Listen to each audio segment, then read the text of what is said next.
Good evening, class. Good evening. Can you see my screen? Yes. Yes, we can see. Okay.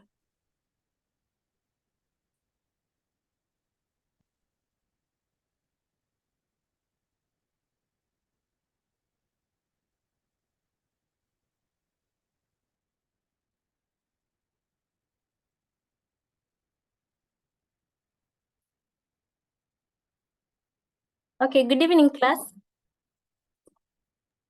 Good evening. Okay. So today, on today's topic, we are going to talk about, I'm going to take you through sterilization, and I'm your trainer, Maureen. So the objectives for this lesson will be to define the term sterilization, and then to explain the importance of sterilization, and to describe the methods of sterilization. So sterilization is basically any process that removes, kills, or deactivates all forms of microbial life, that is, fungi, bacteria, spores, and other biological agents present in or on a specific surface, object, or fluid. And also another term is disinfection, which is a process that eliminates many or all pathogenic microorganisms except bacterial spores or inanimate objects. So basically the difference between sterilization and disinfection is that sterilization removes all microorganisms, while disinfection just eliminates a few and doesn't accept bacterial spores. So on to our next slide, we are going to talk about the importance of sterilization. Maybe Vivian, can you take us through the importance of sterilization? The first one is Sorry, yeah, continue. the first one is to prevent transmission of pathogenic microorganisms which are responsible for causing diseases in plants, animal, and human beings. Then to prevent decomposition and spoilage of food and food products, to prevent contamination of unwanted microbes in pure cultures and other microbiology experiments performed for research studies, to prevent unwanted microbial contamination in antibiotic, enzymes, vitamins, fermentation, and other industrial process. In the hospital, disinfection and sterilization are essential for ensuring that medical and surgical instruments do not transmit infectious pathogens to other patients. Thank you for that, Vivian. So we are going to go to our next slide, where we are going to discuss about the methods of sterilization. So our methods of sterilization basically include dry heat sterilization. There's also moist heat sterilization, chemical sterilization, and others. So dry heat sterilization, maybe one of you can go through it. Priscilla, take us through dry heat sterilization. Dry heat sterilization. Direct flaming. Items to be sterilized are directly held in the flame of Bunsen burner for a short or long time. Commonly used to sterilize small glass or metal utensils, e.g. wire loop. Advantages: non-time consuming and economical. Incineration.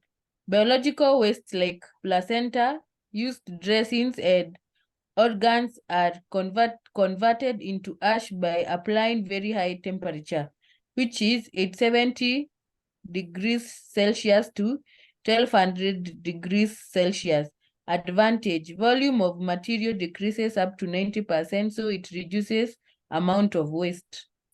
Okay, thank you for that, Priscilla. Next is also going on with the dry heat sterilization. There's also the hot air oven, which is most widely used, especially in the laboratory. So an oven is an electronic chamber made up of stainless steel from inside. Material sterilized using an hot air oven can be glassware, such as syringes, petri dishes, test tubes, etc., or surgical instruments like scalpels, forceps, etc. Advantage of hot air oven is that it is low cost and dry heat penetrates the material. So at least you can be assured that sterilization has been done. So moist heat sterilization, maybe Evans, can you take us through moist heat sterilization?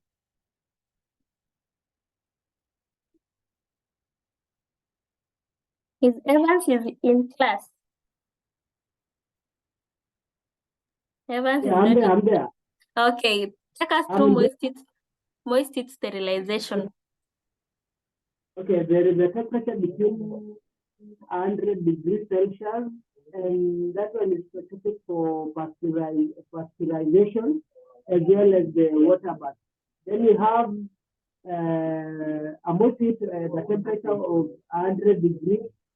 This is boiling, steaming, and what you as the sterilization from the word from the tinder liter. And then there is the third one is the temperature above 100 degrees, which is used in the autoclave. So this is one of the working principles of the autoclave. So let us go straight to pasteurization. Pasteurization prevents microbial growth by applying mild heat sufficient to kill microbes. It is used in eliminating pathogens from milk, yogurt, beer, by which liquid converts to vapor when heat is applied to the boiling point. Items that are boiled for at least 15 to 20 minutes kill most of the growing bacteria, fungi, and viruses. It's very simple. It's suitable for domestic purposes. Okay, thank you for that, Ivan. So we've seen that moist heat sterilization has been divided into 3 levels. That is temperature below 100 degrees Celsius, at 100 degrees Celsius, and also those that can be done at above 100 degrees Celsius. That is the autoclave. So let us continue. Is Emmy in class? Emmy, can you take us through steaming and the autoclave?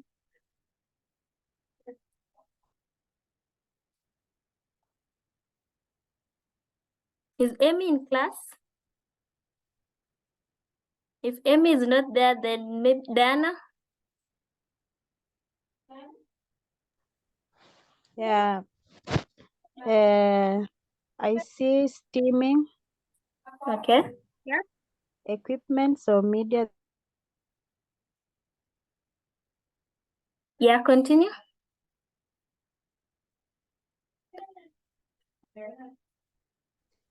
Autoclave is instrument similar to a pressure cooker. The principle uses high pressure and steam. When pressure of gas increases, the temperature of gas increases equally. Water boils when the pressure of its vapor gets equal to the surrounding atmosphere. Steam contains high energy. Autoclave provides pressurized saturated steam in the chamber in a controlled manner. Sterilization takes place.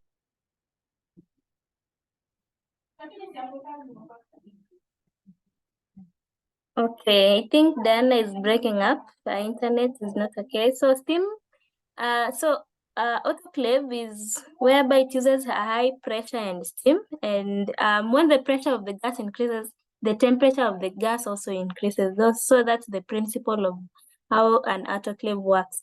So the autoclave provides pressurized saturated steam in the chamber in a controlled manner, and it takes about 15 minutes at 121 degrees Celsius. So filtration is the process in which liquid or gas is passed through a screen with pores. So the pores are small enough to retain microorganisms, used to sterilize those materials which may be damaged by chemicals or high temperature, such as purification of water. So our last method of sterilization is the chemical method. So the chemical sterilization is the process of using low temperature chemicals to kill, eliminate, and remove all germs, viruses, and bacteria. This can be in the form of gas or liquid chemicals, e.g. use of alcohol, aldehydes, or phenols. So chemical sterilization denatures proteins and breaks down lipids. That is proteins and lipids for microorganisms, hence destroying them. So the product is rubbed on surface of hands and fingers until they are dry. It is not good for open wounds. So that brings us to the end of our class, and I'm going to leave you with an assignment whereby you describe the use of sterility indicators, and it is 20 marks. So this is the end of our class, unless someone has a question. Okay, if no questions, then you have a good evening, and thank you for attending this class. Enjoy your evening. You too. You too. Thank you.